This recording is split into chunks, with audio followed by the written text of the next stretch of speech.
Hola amigos, bienvenidos al Portal del Villegas para esta edición de día viernes que voy a dedicar, supongo que principalmente a tratar un tema serio, una enfermedad, podríamos decir, del cuerpo social que nos afecta seriamente, como en todos los países del mundo prácticamente diría yo, y es la corrupción.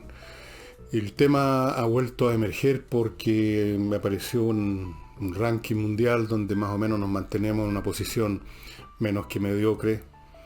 Eh, Hace años atrás estábamos bastante mejor, luego eso se desplomó y hay bastantes sospechas o convencimientos de muchos chilenos que este país ya dejó de ser una nación mucho más incorrupta, incorrupta que otros países que nos rodean o que no nos rodean, que están lejos.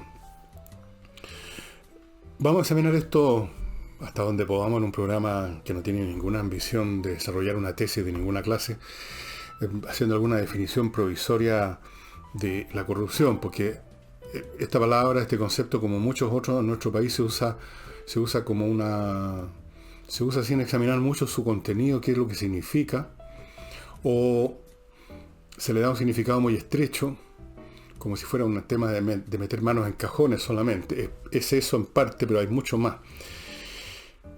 De manera tal que, como una definición provisoria, por supuesto que se puede enriquecer todo lo que ustedes quieran, digamos que es un proceso en primer lugar que no afecta a un número de personas, sino que afecta al colectivo en su conjunto. Es un problema del cuerpo social y consiste en un aflojamiento, en una pérdida de tensión colectiva e institucional en lo que respecta a mantener, lo cual requiere un esfuerzo, ciertos estándares elevados o decentes de honestidad, es decir, ahí está el tema de no meter las manos en los cajones, de responsabilidad, responder por lo que uno hace y no decir fue el otro, de disciplina, sin lo cual se cae en el ocio, en la negligencia, que son formas de corrupción, en el sentido de que es un aflojamiento de la musculatura mental, emocional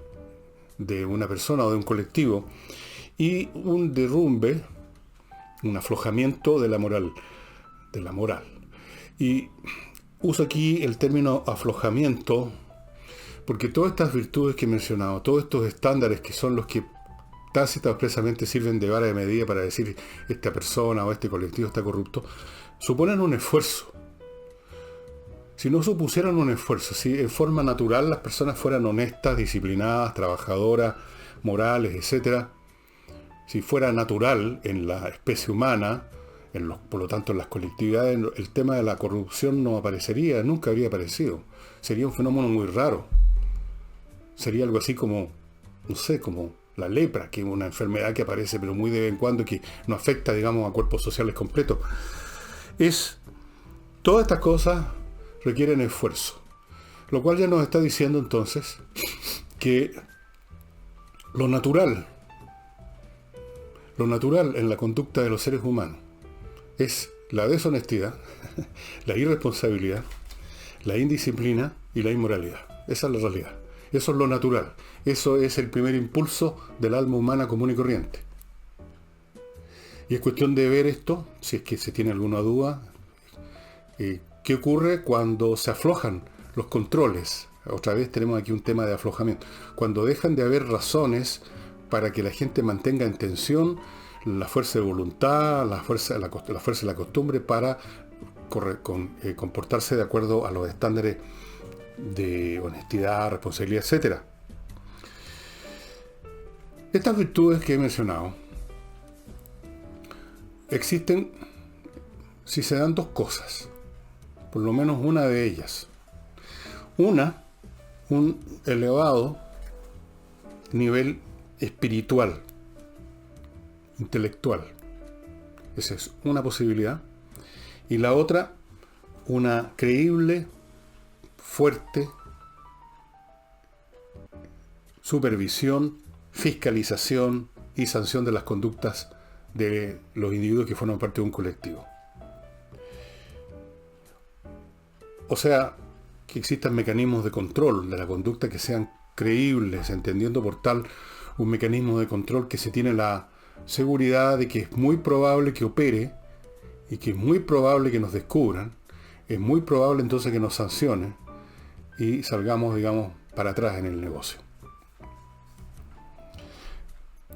Pero digo, insisto, que la corrupción es natural entonces, porque personas de alto nivel intelectual pueden existir, son siempre pocas, pero colectivos de alto nivel intelectual no existen, por definición, por estadística. Cuando se dice que tal persona o tal grupo de personas tiene un alto nivel o un bajo nivel, en el caso contrario, se está usando como referente una norma mediana, una mediana, un promedio. El promedio es el que sirve de referencia para hablar de lo que está más encima del promedio y lo que está por debajo. No puede haber una colectividad entera formada por personas de alto nivel intelectual, porque entonces ese sería el promedio. Pero asumamos que pudiéramos imaginar un colectivo así. No habría corrupción porque un alto nivel espiritual, o sea, no solo inteligencia, sino que formación, sentido común, una serie de cosas que están involucradas cuando uno habla de espíritu. Y en la misma medida en que eso existe, las tentaciones que llevan a la deshonestidad, a la irresponsabilidad y a todas estas cosas que ya mencionamos, pierden su atractivo. Según Platón, no me acuerdo en cuál diálogo o acaso en su libro Las Leyes, dice, creo que fue en un diálogo, que el hacer el mal es el resultado de la ignorancia. Fíjese usted, no es el resultado de una vocación, por así decirlo, diabólica, de ejercer el mal, de hacer daño. Por lo tanto, ya sea robar, quitar, despojar a otro, asesinar, lo que sea, sino que, dice él, es resultado de la ignorancia, o sea, de un bajo nivel intelectual, que le impide ver a la persona, entender qué es lo que le conviene realmente, y lo que le conviene es el bien, porque el mal inevitablemente, a corto o mediano plazo, o a largo plazo por último, produce consecuencias negativas potentes.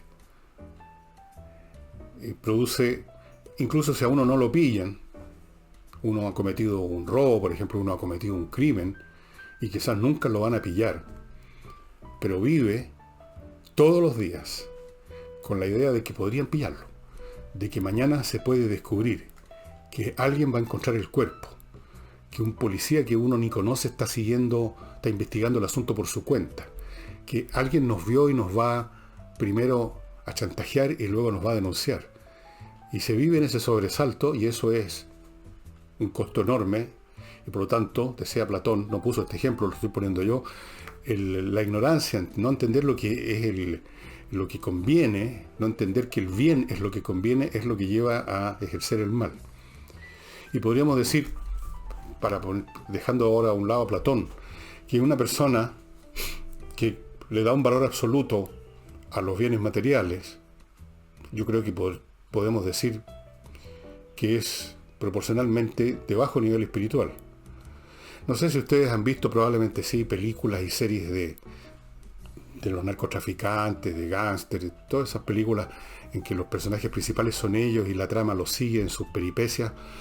Y ustedes habrán observado, y es un hecho real, que esas enormes cantidades de dinero que ganan estos tipos a base del crimen, crímenes horribles, no tienen otro objeto que satisfacer las más groseras instintos animales de esas personas. Y entonces uno ve en esta serie, y en la realidad, que los tipos, ¿qué hacen con su dinero?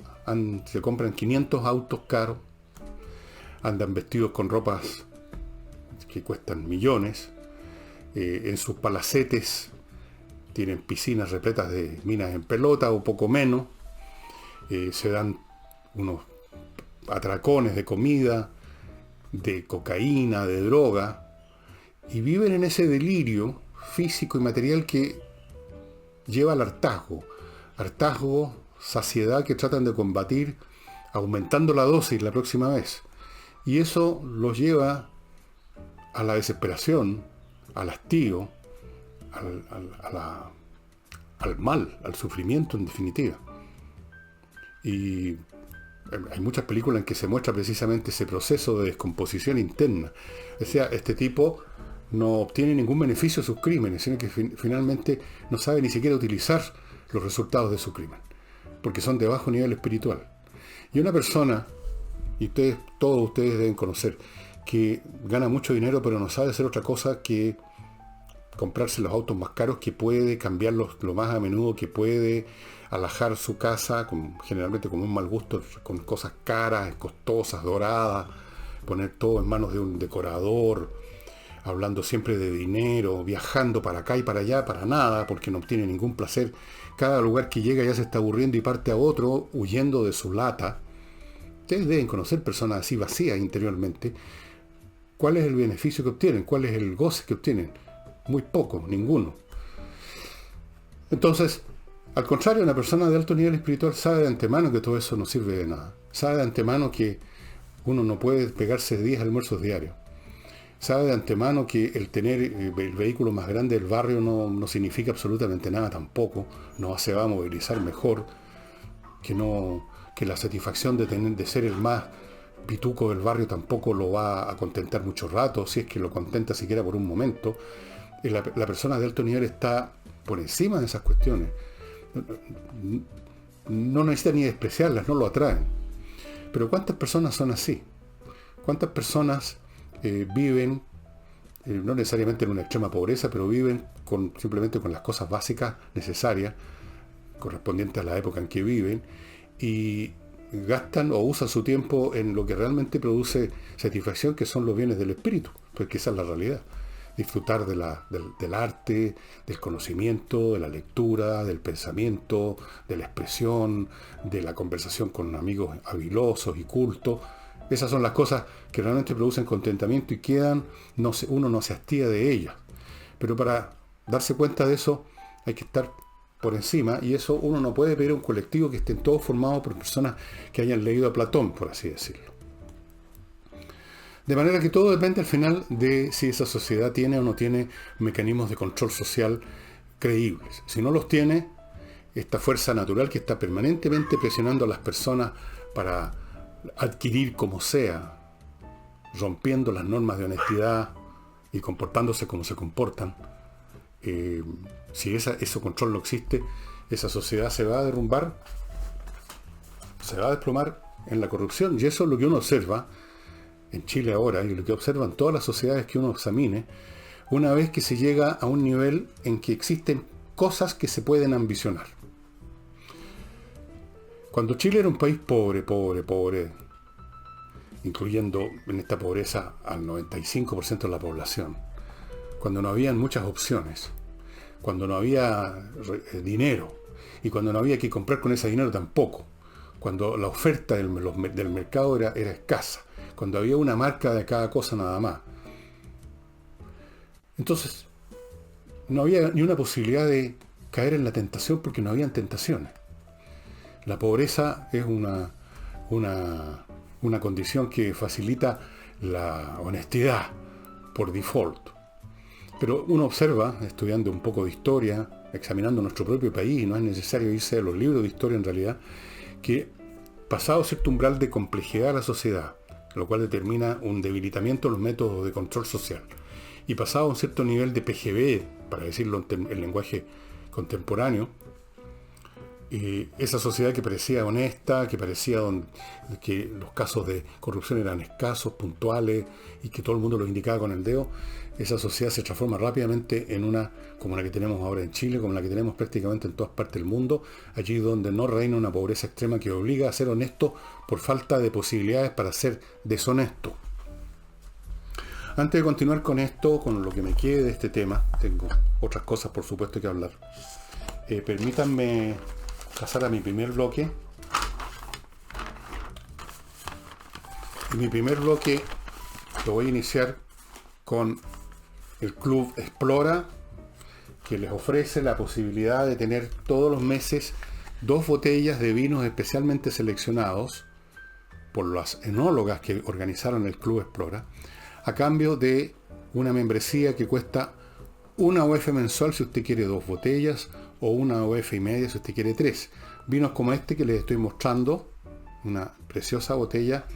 Este es un Carmener, un vino tinto Carmener, cosecha del 2018. Todos los datos técnicos sobre este vino están en esta corbata, incluyendo con qué conviene consumir el vino. Yo creo que con cualquier cosa, pero aquí dice asado de tira, ñoquis, pastas. Bueno, no hay nada más rico que las pastas con vino tinto, ¿no es cierto? No olvide que estas dos botellas que le llegan a ustedes no son dos botellas iguales, son distintas entre sí y son diferentes a las que le llegaron el mes pasado y las que le llegaron el próximo. Las enólogos están siempre cuidando de que le lleguen vinos diferentes, con un factor común que es, por supuesto, la muy alta calidad de todos los vinos que le van a poner a su disposición en el Club Explora. Amigos, háganse socios. Es rico tener un vino muy bueno, excelente, por lo menos una vez al mes. El resto del mes uno puede tomar un vino normalmente bueno, pero un vino excelente ya como para cerrar los ojos mientras se lo bebe, por lo menos una vez al mes, ¿no es cierto? 2 botellitas o 3, según si usted quiere inscribirse con una UF o una UF y media. No olviden, amigos, ahora entrando al ajedrez, entrar a espacioajedrez.com. En ese sitio usted ya va a encontrar muy probablemente los cursos que está preparando, que ya algunos de ellos ya los tiene listos Pablo Tolosa, y en unos días más, qué sé yo, en 2 o 3 días más, fines de este mes, este fin de semana, ya se abren las inscripciones. Hay una variedad de cursos para niños de distintas edades, para adultos. Va a estar muy entretenida la cosa. Y si no tiene el material para jugar, acuérdese, ahí está la caja que ustedes están viendo con un muy bonito tablero, piezas bien hechas, grandes, el manual para los niños para que aprendan a jugar si no saben nada, o para los adultos para que se recuerden si las olvidaron las reglas del juego, que son muy sencillas, y 3 licencias para entrar a espacioajedrez.com. También está el reloj digital, y los 2 productos, si usted los compra, vienen cada uno con 3 licencias y envuelto en papel de regalo por si usted quiere hacer un obsequio con estos productos. Y para invertir en Estados Unidos, ya sabe, no tiene que moverse su casa, ni siquiera de su casa, no hablemos del país. Usted entra a su computadora, inviertanusa.cl, y ahí está todo para invertir en Estados Unidos, todo lo que se necesita, incluyendo, y esto lo pone inviertanusa.cl, un portafolio con muchas opciones de inversión. Inmobiliarias, por ejemplo, montones, arriendos, compras de casa, departamentos, playas, terrenos, en todos los lugares de Estados Unidos. 2, franquicias, más de 3.500 franquicias de los más distintos emprendimientos económicos para que usted vea dónde le interesaría. Le consiguen además, ya sabe, cuenta corriente en un banco norteamericano. En 2 semanas está listo eso. Le pueden conseguir una viceresidencia en Estados Unidos por ser inversionista. Un montón de servicios. Yo le sugiero que entre a inviertanusa.cl. Les decía entonces que una cosa bastante seria, ¿no? Una cosa, podríamos decir, grave, que la corrupción, la descomposición del colectivo, el crecimiento de la masa de individuos que en las más distintas posiciones aflojan el esfuerzo que se requiere para comportarse con honestidad, con disciplina, con responsabilidad y con moral, es un proceso natural. No es un accidente, no es una enfermedad, siendo lo normal estar sano. Es lo normal, es aquello a lo que tiende, como por una especie de efecto gravitacional, el ser humano cuando se dan las circunstancias.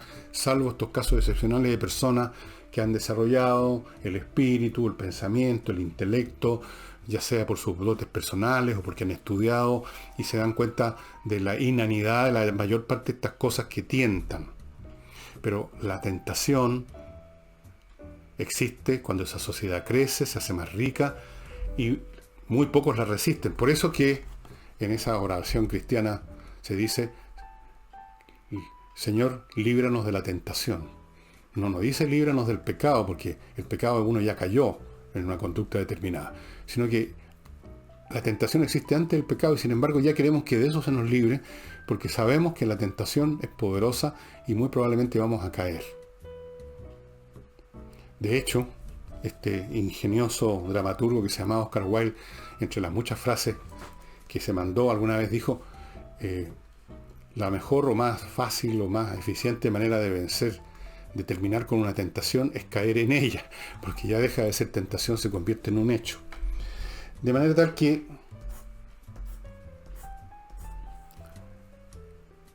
si una sociedad no tiene en la directa proporción, en proporción paralela al crecimiento de su riqueza y su complejidad, un aparato capaz de controlar, y cuando digo controlar me refiero a supervisar que no se cometan canalladas, que no se cometan delitos, que no se cometan infracciones, que no se cometan dolo, no vigilar la vida privada, me refiero a eso, y no es capaz de sancionar, o porque no hay vigilancia, o porque los jueces y la justicia actúan con mucha blandura, o porque hay voces que empiezan a decretar que tales o cuales delitos ya no son delitos, sino que son actos clase aplaudible, dignos de los derechos humanos, como estamos viendo en Chile. Cuando eso empieza a ocurrir, la descomposición se acelera. Ya no vale ninguna norma. La única norma que empieza a valer es la norma de la fuerza bruta. Usted roba simplemente si tiene un arma en la mano y por lo tanto puede someter al propietario de aquello que quiere robar. Y se acabó la cuestión. O sea, la ley de la selva, la ley de la fuerza bruta, el que tiene más fuerza gana. Y la corrupción de las normas, la corrupción que todos entendemos simplemente como gente, más gente ladrona, más gente sinvergüenza, más estafadores, más tipos que se apropian de fondos públicos o que desvían los fondos públicos para sí mismos o para su partido, para su corporación o para sus amigotes. Eso es solo una parte. La parte, digamos, más escandalosa, más visible, la que sale en las páginas policiales.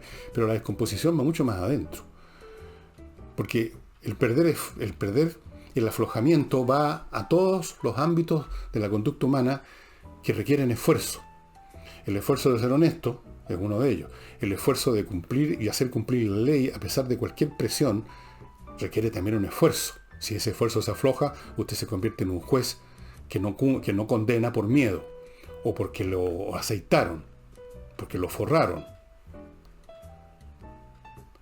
Y si usted es un profesor, usted se corrompe si ya no empieza a evaluar a sus alumnos conforme a lo que saben o no saben, sino que conforme a presiones políticas, a miedo a que lo funen o a consideraciones de ese tipo. Eso también es corrupción.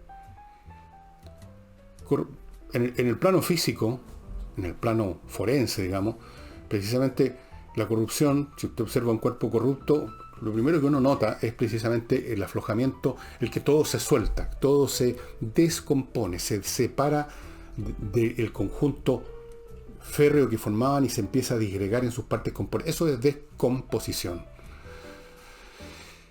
Y la descomposición social, como la descomposición física, hiede. Y peor que la descomposición física, infecta. Empieza a aparecer el ciudadano que dice, bueno, si los demás lo hacen, ¿por qué yo no? La respuesta a eso sería, porque yo no hago esas cosas aunque las haga todo el mundo. Pero eso requiere fuerza moral. Y la descomposición consiste precisamente en que esa fuerza se pierde. Y estamos en eso, y yo me atrevo a hacer una pregunta que quizás no tiene contestación. ¿Quién y cómo se combate la corrupción? ¿Quién la combate? Si los mismos que la van a combatir pueden estar corruptos. Corruptos, otra vez, repito, no solo en el sentido que los hayan comprado, sino que corruptos en el sentido que se aflojó su fuerza, su capacidad de esfuerzo para cumplir con su deber. Y empieza a predominar el miedo y el oportunismo. Eso también es corrupción, aunque no haya ni un billete que envíe de mano. Entonces, ¿quién? ¿Dónde está ese grupo, esa persona capaz de combatir? ¿Y cómo se combate? Tal vez es una enfermedad terminal de un cuerpo social. Tal vez la sociedad, y yo tiendo a pensar eso, simplemente desarrollan esto que ahora llaman una nueva normalidad. Y la corrupción empieza a formar parte del cuerpo social como una función natural. Y la sociedad sigue funcionando porque las sociedades siempre siguen funcionando. La gente se tiene que levantar y hacer algo para comer, y eso ya garantiza por sí solo que la sociedad va a funcionar, pero va a funcionar de otra manera. Entonces usted se va a levantar en la mañana y ya va a tener que quizás hacerle un pago a un tipo que lo protege, entre comillas, en el barrio, su negocio, porque si no se lo queman, y luego tiene que aceptar no darle boleta al de más allá, y así, y luego no paga impuestos, y el funcionario que tiene que cobrar los impuestos acepta un soborno suyo, y la sociedad funciona con eso. Vayan a México, vayan ahora, no sé, ¿para qué voy a mencionar más países, no? Funciona de esa manera. No se muere. Es como un cuerpo gangrenado, es como un leproso. El leproso puede estar años paseando su corrupción física. No se muere.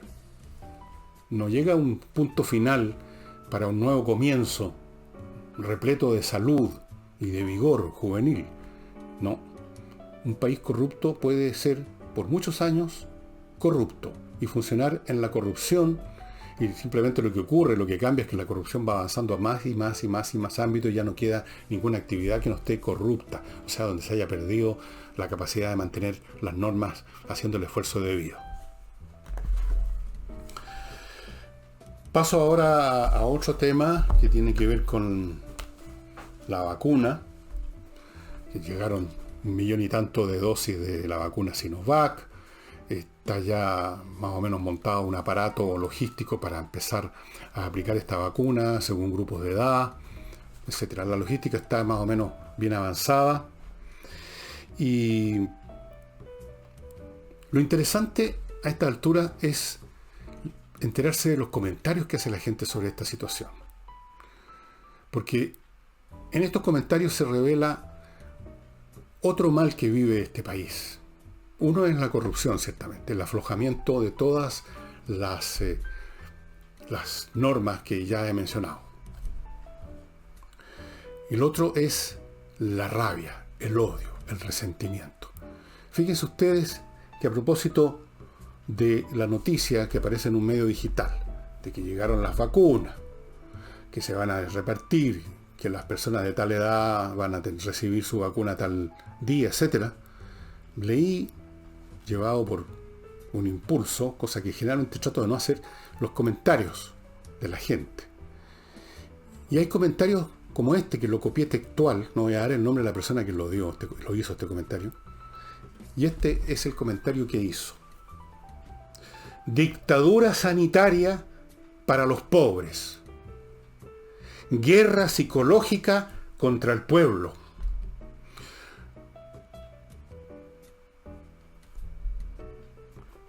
Nos quieren mantener atemorizados. Ni olvido ni perdón con este gobierno de sádicos, psicópatas y asesinos. ¿Me pueden ustedes explicar el sentido de todo eso? Si no es simplemente un borbotón de veneno, de rabia y de estupidez. ¿En qué sentido este gobierno es un gobierno de sádicos, psicópatas y asesinos por el hecho de traer una vacuna? Y todas las cosas que se han hecho respecto a este tema, y en cualquier otro aspecto, ¿en qué sentido este gobierno ha sido sádico, psicópata y asesino? ¿En qué sentido las medidas que se han tomado, buenas o malas, que se tomaron no por gusto, sino por la pandemia, constituyen una dictadura sanitaria para los pobres y una guerra psicológica contra el pueblo? ¿Qué quiere decir eso? Nos quieren mantener atemorizados. Y luego esta frase siniestra, esta frase que la he visto en otros contextos además, ni olvido ni perdón. ¿Qué clase de mente o de demente es la persona que escribió esto? Yo me imagino que en tiempos normales, a un tipo que vocifera esto, lo llevan al manicomio simplemente. Lo consideran como alguien que está fuera de sus cabales, ¿no? Creo yo. Pero resulta que uno lee otros comentarios en ese medio o en otro y se encuentra con frases parecidas, con actitudes parecidas, llenas de odiosidad. Como que cualquier cosa presiona el botón que hace disparar más o menos las mismas frases. Ni odio, o sea, ni perdón ni olvido, el gobierno asesino, la dictadura sanitaria u otra expresión que utilicen. Y siempre todo contra los pobres, contra los desposeídos. Uno puede ver muchas variantes de esta frase. Y por otro lado están, por supuesto, las personas que uno diría más razonables, pero que también manifiestan por lo menos una veta de odiosidad contra estos primeros. Y entonces los tratan de comunistas de mierda, ya los vamos a faenar de algún modo o de otro, ese tipo de lenguaje. Pero ¿qué enfermedad más terrible es la ira? La ira nacida del odio, del resentimiento, es la peor ira de todas. Hay iras que son momentáneas, que nacen de que uno quiere hacer partir el auto y no parte justo cuando uno está apurado, entonces uno le pega una patada al auto, pero el asunto después uno se da cuenta que es una idiotez y no le da, y la cosa pasa, el auto parte y uno se le acabó la rabia, o uno se enoja con alguien en la casa y se intercambian palabras duras, pero a los 5 minutos se acabó el asunto. Nacen de circunstancias accidentales, pero estas que nacen del resentimiento que es permanente en la mente de los resentidos, que es como una herida supurante que nunca cesa de emanar su pus. Ese odio, o sea, ese deseo de curarse de esta enfermedad hiriendo a otros, masacrando a otros, y si no masacrando, por lo menos deslegitimándolo, desacreditándolo, insultándolo, ninguneándolo. Ese odio es feroz. Y genera como reacción el odio contrario de quienes llega un momento que dicen: ¿hasta cuándo aguantamos a estos infelices que dicen estas cosas o que se conducen de esta manera y que además se arrogan la calidad de ser personas superiores que están representando los más altos valores de la humanidad? Y entonces se van produciendo esta polarización de odios que inevitablemente puede terminar, si algo no lo frena entre medio, en un choque brutal que se llama guerra civil, en una forma u otra.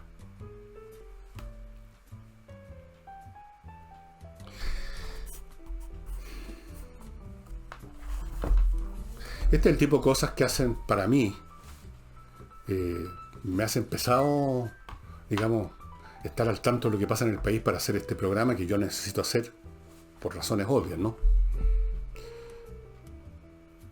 Y yo supongo que es la misma razón por la cual ustedes en ocasiones ya, o quizás en muchas ocasiones ya no ven televisión, ya no quieren escuchar a ciertos señores y señoras y señoritos y señoritas que en determinados programas están todo el tiempo barbotando con el mismo tóxico, el mismo veneno, las mismas estupideces. Entonces ya no ven televisión, ya no leen el diario y de repente tampoco quieren ver este programa mío porque yo me tengo que referir por necesidad a estas cuestiones. Entonces ya se cabrean como me cabreo yo, estimados amigos. Y uno se pregunta cuándo y dónde termina esto. ¿En qué evento cataclísmico termina esto? ¿Qué puede ponerle remedio a esta rabia? Dije recién que la corrupción es un proceso natural que parece no tener remedio. Y simplemente la sociedad se adapta a vivir así. Pero en este caso no hay una adaptación, no se llega a una especie de estado estable de odiosidad mutua cuando se ha llegado a este extremo. En tiempos normales sí. En tiempos normales siempre hay un tremendo caudal de algunos sectores sociales de resentimiento que está ahí a fuego lento, digamos. Pero cuando ese fuego lento ha entrado en temperatura de ebullición, ahí la cosa no se puede mantener estable. En la ebullición se pasa a otro estado, ¿no es cierto? Se pasa del estado líquido al estado de vapor, de gas. Hay un cambio cualitativo. Usted no puede estar en ebullición todo el tiempo porque por último se agota el agua. Hay un cambio. Entonces, estamos viviendo hace rato en ese clima de odiosidad feroz que hace desagradable abrir las páginas de los diarios, ver las noticias en los medios digitales o en cualquier parte, en cualquier pantalla. Y puedo agregar también que este resentimiento va acompañado de grados extraordinarios de imbecilidad, porque si uno analiza esto desde el punto de vista puramente lógico, así usando la razón, ¿qué tiene que ver el que lleguen vacunas con la dictadura sanitaria? ¿qué tiene que ver el que el gobierno intente vacunar a todo el país con decir que este es un gobierno entonces de sádicos, psicópatas y asesinos? O sea, ¿cuál es la lógica de decir eso? Uno podría entender que alguien tratara a un gobierno de asesinos si este gobierno no trajera las vacunas. Entonces uno dice que hay una intención de matar a la gente. Pero las están trayendo, están preparándose para inyectar a todo el mundo. Entonces, ¿a título de qué? Pero parece ser que con la ira, con el resentimiento y con el odio, toda traza de razón, de entendimiento desaparece. Todo se convierte en un pretexto, una razón, si es que podemos así llamarla, un motivo, mejor dicho, para descargar nuestro odio. No se oyen razones, no se atiende razones, como dice la frase. Y encontramos frases como esta que, como les digo, se multiplican. Esta es la que me pareció más desopilante, pero hay otras que son bastante similares. Y algunos, tratando de ser más fríos, agregan razones de una estupidez inconmensurable. Y uno dice, ¿pero qué le pasa a este país? No solo se ha corrompido y se ha llenado de odio, sino que se descerebró. Se ha descerebrado. Y efectivamente se ha descerebrado como se descerebra toda persona poseída por el odio. Y ya, ¿sí? Ve rojo, como se dice. Ve rojo. Y eso es una situación muy, muy peligrosa. Muy peligrosa. Especialmente cuando no hay medios para detener a esta gente, porque en nuestro país, usted ya ve, ayer mismo, otras quemas en la Araucanía, otros crímenes. En Santiago acribillaron a balazo a un tipo, estos líos entre bandas, parece que no existe la policía, no existe nada. O su actuación, en todo caso, es muy inferior a la que sería necesaria para extinguir o arrinconar esos fenómenos, pero para nada, en la Araucanía no se hace absolutamente nada, más que hablar. Entonces, no hay nada, no hay ningún dique que contenga este tsunami de odio.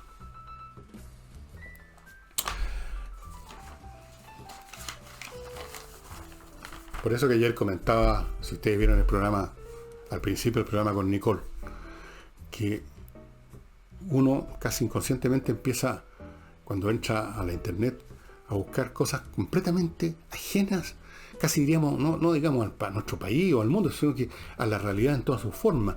Y uno empieza a ver a un tipo que arregla relojes, o a alguien que se dedica a barnizar una silla y está horas contemplándose en una especie de estado de hipnosis para evadirse de esta mierda que estamos viviendo. Porque eso es lo que es. Díganme que ustedes no viven, no se levantan todas las mañanas, hoy en día, con una sensación de pesar, de desagrado, preguntándose con qué me voy a encontrar hoy día en la calle, apenas saque el auto para irme al trabajo. ¿Con qué me voy a topar en la próxima esquina? Me van a asaltar, me van a funar, me van a volcar el auto, me van a sacar a tirones, me van a meter un cuchillazo, me voy a encontrar con una manifestación que me impide llegar a la pega. ¿Con qué me voy a topar? ¿Con qué me voy a topar? No, uno no puede vivir así, ¿verdad? Entonces uno llega a la casa y no prende la televisión, porque para escuchar a esta gente que trabaja en la televisión diciendo lo que dicen,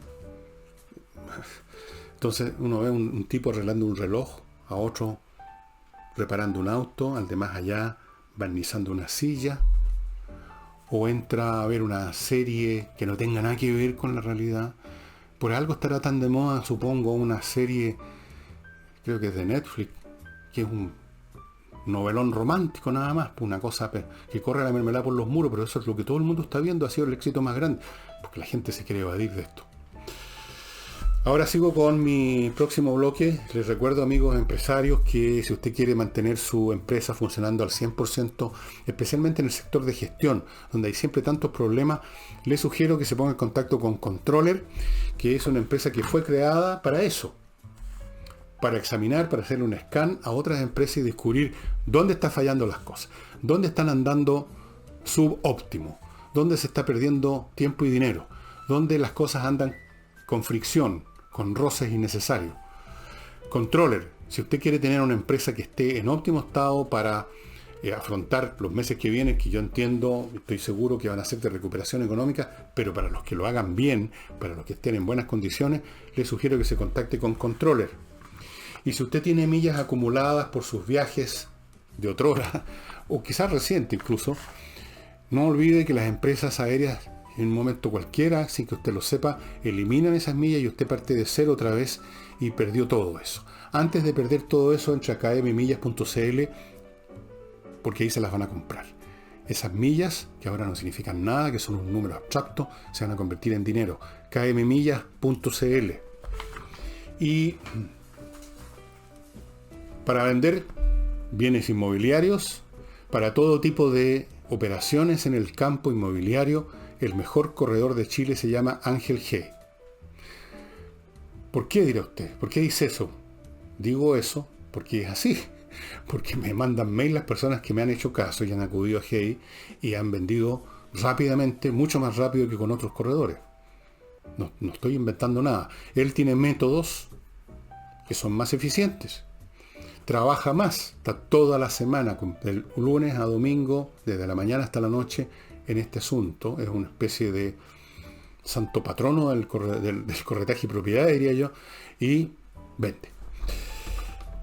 Y no solo vende, administra propiedades también. Si usted quiere soltar este paquete pesado que es el estar recorriendo a sus arrendatarios todos los meses para cobrar el arriendo y escuchar sus quejas, pásele ese problema a Ángel Hey, él lo hace muy bien.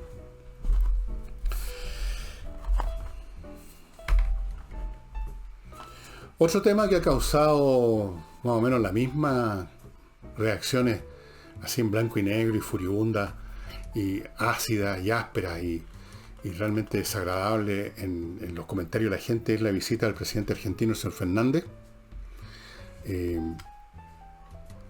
que el número de siempre, ¿no?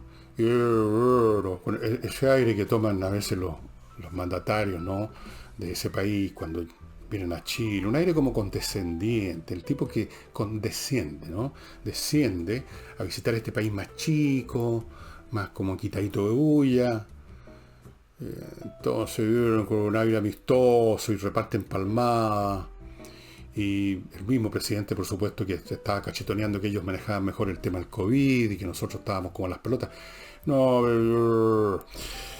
Y mientras hacía todos esos gestos y palabras y decía todas esas lindezas diplomáticas y la amistad entre los pueblos, después se reunió con la oposición en pleno. ¿Cómo es eso? Que venga un presidente invitado por otro presidente que corresponde a una coalición de derecha y se va a visitar a la gente de izquierda. Entre los cuales estaba Marcos Enríquez Ominami, que constituye un caso especial porque uno se pregunta qué pito toca Marcos Enríquez Ominami, que aparece en todas. Está en todas. Y está muy cercano, es una especie de chambelán o ayuda de cámara de Fernández, dicho sea.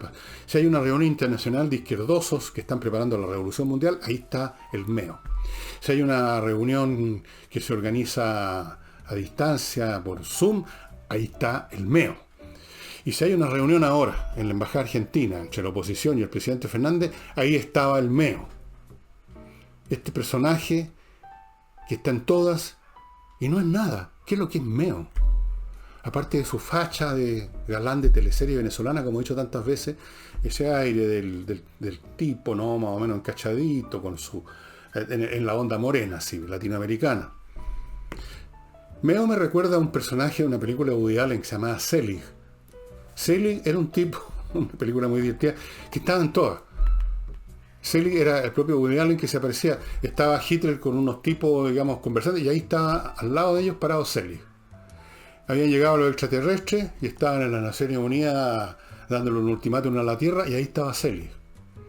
Estaban dándole el premio, digamos, qué sé yo, a la belleza más, esos famosos concursos de belleza internacionales, y ahí estaba Selig. Selig estaba absolutamente en todo, el metiche por antonomasia. Y ahí estaba Meo. Meo está absolutamente en todas. No hay manera de quitárselo de encima. No sé qué papel cumple, si es algo así como el tipo salamero y hablantín, porque es las dos cosas, que habla de corrido, no dice nada, ¿eh? No sé si ustedes han visto en YouTube, hay un montón de cortos así sacados de muchas películas de Cantinflas, Ay, pues porque no sé, porque te viene. No, pues chanquita, porque no, señor, porque. No. Ese es el meo. Pero no deja de ser razonable que el meo, esta especie de célic político chileno, esté en todas, porque viene a cuento un Cantinflas en ese medio circense que es la izquierda chilena. Y de hecho la izquierda en todas partes. Siempre rellena de frases como Cantinflas, no, porque la justicia, porque usted viene, no señor, eso es la izquierda. Solo que no le sale tan entretenido y divertido como Cantinflas. Además Cantinflas por lo menos hizo películas nomás, no gobernó nada. Adiós, gracias. Así que Cantinflas meo estaba ahí también. Estaba por supuesto Álvaro Elizalde, que no es Cantinflas porque no es tan gracioso como Cantinflas, es más bien latero. Estaba Insulza, creo, no sé, el título de Escopetas, Insulza. Y otros, de izquierda. ¿Para qué? Apuesto que ustedes ya adivinaron qué es lo que les pidió, qué es lo que le preocupa al señor Fernández. La unidad de la izquierda. De eso ya hemos hablado muchas veces, así que no lo voy a tocar de nuevo. Les voy así a tocar de nuevo, estimados amigos, el tema de los detergentes para la ropa y para la vajilla que prepara Lavoclub, que son excelentes para los dos casos. Las virtudes de estos detergentes se las he mencionado un montón de veces, que son biodegradables, hipoalergénicos, lo hacen bien, se lo llevan a la casa, se lo reponen en la casa, todas las comodidades del mundo con los productos de Lavoclub. Y para transferir un vehículo rápido, de forma rápida y sencilla, sin tener que hacer 20.000 colas en otras tantas ventanillas, traspásele ese tema a autopass.cl. Ellos van a hacer todos los trámites. El único que usted va a tener que hacer es ir finalmente, cuando está todo listo, a la notaría a firmar. Y muy pocos minutos, porque esas notarías están en el sistema Notarios Press, que forma parte del holding, como dicen ahora, que es también autopass.cl. De forma que en pocos minutos usted se libra del asunto, la transferencia está hecha y usted no se tuvo que molestar. Autopass.cl para darle una base firme a sus inversiones, a sus recursos monetarios, para tener una garantía, una especie de última defensa, una reserva intocable y que nunca va a perder valor. Yo le sugiero que entre a compreoro.cl y compre oro. Ahí le van a vender, yo se las mostré ayer, no se las muestro ahora, estos lingotitos de este porte, 99,99% de pureza, 24 quilates, oro. Ese pequeño lingotito vale cerca de un palo. Usted compra los lingotes que le parecen y ya tiene entonces en el bolsillo, por así decirlo, una cantidad de dinero, depende de usted, que le sirve de reserva para toda eventualidad y que es valiosa, valuable, aceptable en todas partes del mundo. El oro vale en todas partes, el oro no se desvanece, es un objeto físico, valioso en sí mismo, no es un billete, no es un valor abstracto que anda circulando en los servidores de la internet, es una cosa real que usted puede meterse al bolsillo y se la van a aceptar en cualquier parte del mundo. Es buena idea tener oro. Compreoro.cl, pepitas de 24 quilates, 10 gramos con un valor cercano al palo, cada uno de esos lingotes con un certificado. Y para aprender inglés, ya saben, entreninglés.cl. ¿Por qué? Profesores de inglés, y no cualquiera que sabe algo de inglés, profesores además que saben enseñar porque son profesores. Tercero, porque las clases son online y no hay nada más potente que una clase online. Believe me, las clases de inglés online son de mucho más provecho, son mucho más potentes. Uno está solo, concentrado en la pantalla, no tiene que estar escuchando el que tose al lado y uno se sale arrancando porque está tosiendo. Además no se puede ahora tampoco. Pero si se pudiera, usted seguramente ha estado en cursos con un montón de gente a su lado y no es lo mismo que estar con un solo profesor que está frente a usted en una pantalla mucho más fuerte. Entrenainglés.cl, ahí le van a ofrecer clases online y no olvidéis miclimo.com si usted quiere tener una climatización propia del siglo XXI en su casa o en su oficina. Ya les he contado los premios que han ganado, lo fantástico que son estos dispositivos, que son seguros, que no producen contaminación, que gastan muy poca electricidad, no hay ruido, fantásticos. miclimo.com. Y rápidamente paso ahora al libro que les quiero mostrar. Yo sé que se lo mostré, pero hace muchísimo tiempo. Y a propósito que he hablado de las rabias, de los odios, de la estupidez, de los resentimientos, y todos estos estados anímicos extremos que conducen simplemente a que nos agarremos un día a los balazos, yo les sugiero un libro que he verificado que está disponible en Amazon en castellano. En castellano, está también en inglés, hay ediciones en Kindle en inglés, hay ediciones en papel, pero hay una edición en castellano. Y el libro en cuestión es esta edición la compré hace años atrás, ya no creo que exista, no sé si existe, de la editorial, ¿qué dice aquí? Caramba, de Buenos Libros, así se llama, una edición muy buena, editorial sudamericana, eso es una colección de la editorial sudamericana. El libro es La importancia de vivir, de Lin Yutang, que Lin Yutang era un pensador chino que tuvo su momento de gloria en los años 30, 40, 50. Yo recuerdo haber leído el ejemplar que tenía mi mamá en su biblioteca en los años 50. Yo era cabro chico, pero igual me gustó mucho. Ese libro de mi madre, no sé dónde fue a dar, así que lo compré de nuevo muchos años después, pero hace muchos años atrás de todas maneras, por lo menos 20 años o más. Y es un libro que da gusto leer. Es un libro que habla de la manera de ver el mundo, o como veían el mundo en esa época, la cultura china. Ahora es otra cosa, es otra historia. Estamos hablando de los años 30 cuando escribió este libro. Un modo de ver el mundo que es razonable, que está repleto de sentido común, que está repleto de humanidad. Y aquí yo en esa época en que lo leí marqué una cosa que les voy a leer, cortita, que es muy interesante, que se llama ¿qué es la suerte? Es lo que se pregunta Lin Yutang y responde de la siguiente manera. Dice, la contribución particular del taoísmo, o sea, la filosofía de Tao, el Tao, China, la contribución particular del taoísmo a la creación del temperamento ocioso, que es uno de los ideales de la filosofía china de Lin Yutang, pero no confundir el ocioso del que está hablando Lin Yutang con el flojo de mierda que tenemos acá en Chile por todos lados, del que ni trabaja, ni estudia, ni hace nada más que vociferar. El ocioso es el contemplativo, en realidad, a eso se refiere. Entonces, la contribución particular del taoísmo a la creación del temperamento ocioso reside en el reconocimiento de que no existen cosas tales como la suerte y la adversidad. La enseñanza taoísta por excelencia es la de acentuar el ser sobre el hacer, el carácter sobre los logros y la calma sobre la acción. Pero la calma interna solo es posible cuando el hombre no está perturbado por las vicisitudes de la fortuna. El gran filósofo taoísta Li Tse nos dio la famosa parábola del anciano del fuerte, que les voy a leer ahora. Un anciano vivía con su hijo en un fuerte abandonado sobre la cumbre de una colina, y un día perdió un caballo. Los vecinos llegaron a expresar su pesar, y el anciano preguntó, ¿cómo sabéis que es mala suerte? Pocos días más tarde, volvió su caballo con una cantidad de caballos salvajes. Y esta vez vinieron sus vecinos a felicitarlo por esta muestra de fortuna. Y el anciano respondió, ¿cómo sabéis que es buena suerte? Con tantos caballos a su alcance, el hijo empezó a cabalgar en ellos y un día se fracturó una pierna. Otra vez llegaron los vecinos a expresar sus condolencias y el anciano respondió, ¿cómo sabéis que es mala suerte? Al año siguiente hubo una guerra y porque el hijo del anciano estaba lisiado, no tuvo que ir al frente. Y creo que esto continúa con los vecinos llegando diciéndole qué buena suerte. Y él les dijo, ¿cómo saben qué buena suerte? Porque los que volvieron de la guerra no tuvieron que combatir y llegaron cargados de botín. Y así el cuento de nunca al nunca terminar.